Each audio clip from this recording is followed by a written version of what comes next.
Hello, my name is Jessica Lejos, and I am doing my critical analysis presentation over The Lottery by Shirley Jackson.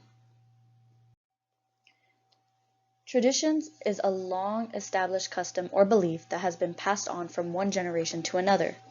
Many traditions that we celebrate or participate in today, a lot of us do not know when they have started or what the true meaning of them are, but yet we still take part in them.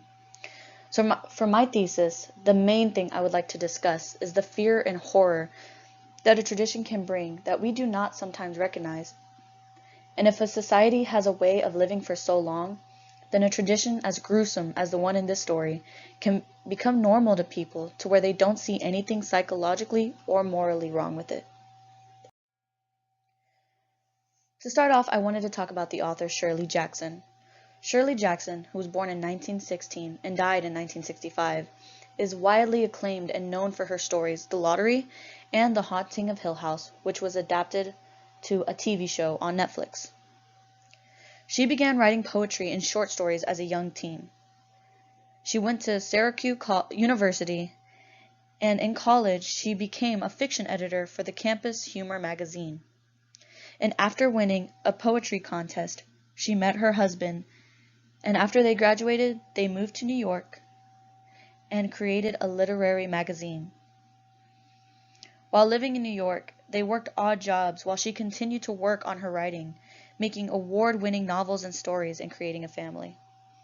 And just another little fun fact, whenever The Lottery was published, Shirley Jackson actually received a lot of hate through the mail for this story alone.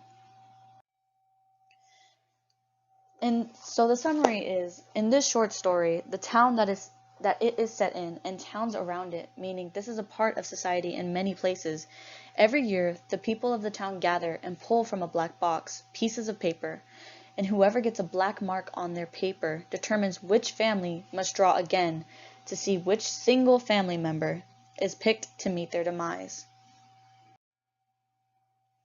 So for my analysis, no one sees anything wrong with it because this tradition goes back longer than the oldest person in town.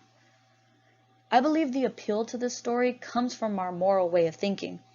We read a story like this and think to ourselves how horrible it must be to live in a society like that, and we think that we can never see this practice as something that is considered normal. Though, when you really begin to think about it, you must remember that for everyone in this story, this is how life has been their whole lives. So to them, this is how life is and how life will always be. Even in the story, they talk of towns nearby who have stopped participating in the lottery. They find those people of those towns to be a pack of crazy fools.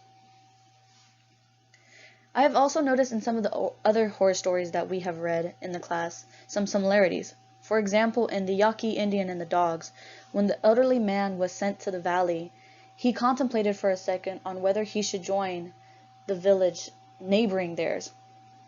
But his culture, or the people of his town, always told him to stay away from them. And growing up with those ideals and those ways, he stayed in the valley and met his demise from a pack of wolves, or dogs. I also want to argue that this idea isn't so far-fetched. I want you to ask yourself this.